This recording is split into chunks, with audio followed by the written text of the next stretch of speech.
అందరికీ నమస్కారం అండి. నేను doctor Divya, ENT surgeon in Kanke hospitals. ఈరోజు మనం ముక్కుతోలో వంకర ఉండే లక్షణాలు ఏంటి, దానికి ఎటువంటి ట్రీట్మెంట్ తీసుకోవాలి అనే దాని గురించి తెలుసుకుందాం. నార్మల్గా మన ముక్కుదూలం అనేది మన ముక్కుని రెండు భాగాలుగా విభజిస్తుంది. అది సెంటర్లో ఉంటుంది అన్నమాట. బట్ చాలామందిలో చూసినట్టయితే అది పర్ఫెక్ట్గా సెంటర్లో అనేది ఉండడం జరగదు. 100లో మనం చూస్తే 80 మందిలో అది కొంచెమైనా వంకరగా ఉంటుంది. సో అలా కొంచెం కాకుండా ఎక్కువగా వంకరగా ఉన్నా సరే, లేదంటే ఒకేసారి సడన్గా ఎక్కువగా బెండ్ ఉన్నా, షార్ప్ బెండ్ ఉన్నా దాన్ని మనం ముక్కుదూలం వంకరగా ఉండడం అని అంటాము. దాన్ని వైద్య భాషలో DNS or deviated nasal septum అని అంటాం. ఒకవేళ ఈ ముక్కుదూలం వంకర వల్ల ఉంటే ఎటువంటి లక్షణాలు ఉంటాయి అంటే, ఎటువైపు అయితే వంకరగా ఉంటుందో అటువైపు గాలి వెళ్ళే మార్గం తక్కువగా ఉంటుంది అండ్ ఎయిర్ వెళ్ళడానికి రెసిస్టెన్స్ అనేది ఎక్కువగా ఉంటుంది. సో దానివల్ల ముక్కుదూలం వంకరగా ఉన్న వైపు గాలి తీసుకోవడానికి ఇబ్బందిగా ఉంటుంది. ముక్కు మూసుకుపోయినట్టు, ముక్కు బ్లాక్ అయినట్టు పేషెంట్స్ ఫీల్ అవుతూ ఉంటారు. అండ్ అలాగే ముక్కుదూలం వంకరగా ఉన్న వైపు ఎయిర్ ఫ్లో అనేది చాలా డ్రైగా ఉండడం వల్ల అక్కడున్న బ్లడ్ వెజల్స్ స్ట్రెచ్ అవ్వడం వల్ల కూడా మనకి అట్ సైడ్ నుంచి ముక్కు ద్వారా బ్లీడింగ్ అంటే ముక్కు నుంచి రక్తం కారే అవకాశం ఉంటుంది. నేజల్ బ్లీడ్ అంటాము. సో ఎప్పుడైతే ఈ బ్లడ్ వెజల్స్ స్ట్రెచ్ అవుతాయో, లేదంటే డ్రై ఎయిర్కి ఎక్స్పోజ్ అవుతాయో, ముక్కుదూలం వంకర ఉన్న వైపు ముక్కు నుంచి రక్తం వచ్చే అవకాశం ఉంటుంది.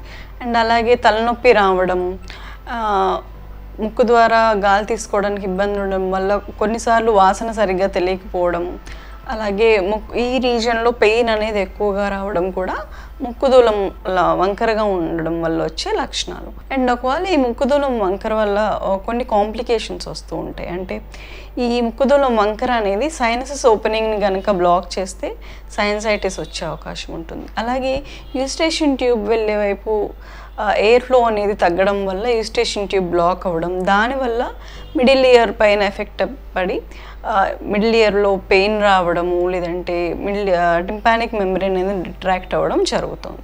ఇవన్నీ కూడా ముక్కుదూలం వంకర ఉండడం వల్ల వచ్చే కాంప్లికేషన్స్.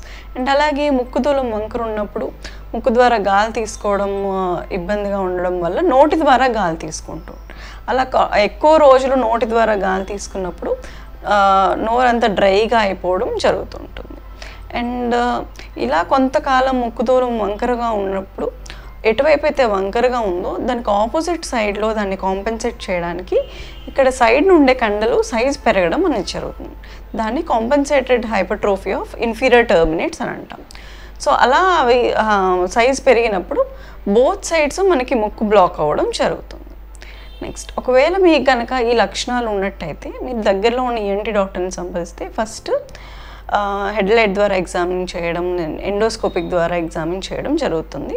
సో దానివల్ల మనకి ముక్కుదూలం ఎటువైపు వంకరగా ఉంది, ఎంత ఎక్కువగా వంకరగా ఉంది, లేదంటే షార్ప్ బెండ్స్ ఏమన్నా ఉన్నాయా లేదా అనేది తెలుస్తుంది.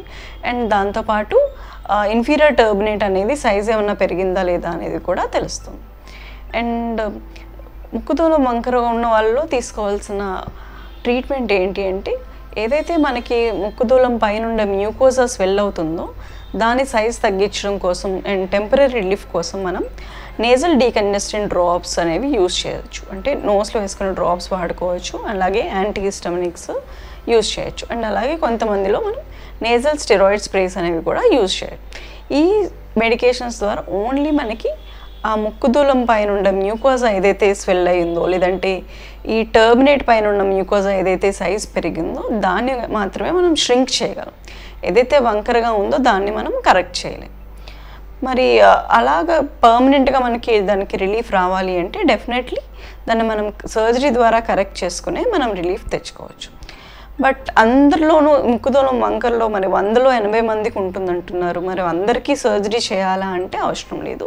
100లో 80 మందికి మనకి ముక్కుదూలం వంకరగా ఉన్నా సరే అందరికీ సిమ్టమ్స్ అనేవి ఉండవు. అందరికీ నోస్ బ్లాక్ అవ్వడం కానీ, ముక్కు ద్వారా ముక్కు నుంచి రక్తం రావడము, దానివల్ల సైనసైటిస్ రావడం, హెడేక్, ఫేషియల్ పెయిన్, ఈ సిమ్టమ్స్ అనేవి అందరికీ ఉండవు. ఎవరిలో అయితే లక్షణాలు ఉన్నాయో వాళ్ళలో మాత్రమే మనం సర్జరీ అనేది అడ్వైస్ చేయడం జరుగుతుంది. ఈ ముక్కుదూలం వంకరకి చేసే సర్జరీని సెప్టోప్లాస్టీ అని అంటాం. ఇది మనకి నోస్ ద్వారా ఎండోస్కోపిక్ ద్వారా చేస్తాము. హెడ్లైట్ ఎగ్జామినేషన్ ద్వారా దీనికి లోపలే కట్ చేసి ఏదైతే వంకరగా ఉందో దాన్ని ఆ ముక్కుదూలం వంకరగా ఉన్న పార్ట్ని రిమూవ్ చేయడం జరుగుతుంది.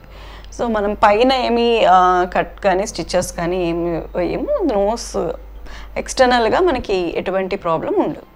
సో ఇలా సర్జరీ చేసిన తర్వాత ఒక 1 వీక్ వరకు కొంచెం ప్రాపర్ కేర్ తీసుకుంటే మీకు ఈ ముక్కుదూలం వంకర వల్ల వచ్చే ప్రాబ్లమ్స్ నుంచి పర్మనెంట్ సొల్యూషన్ అనేది లభిస్తుంది.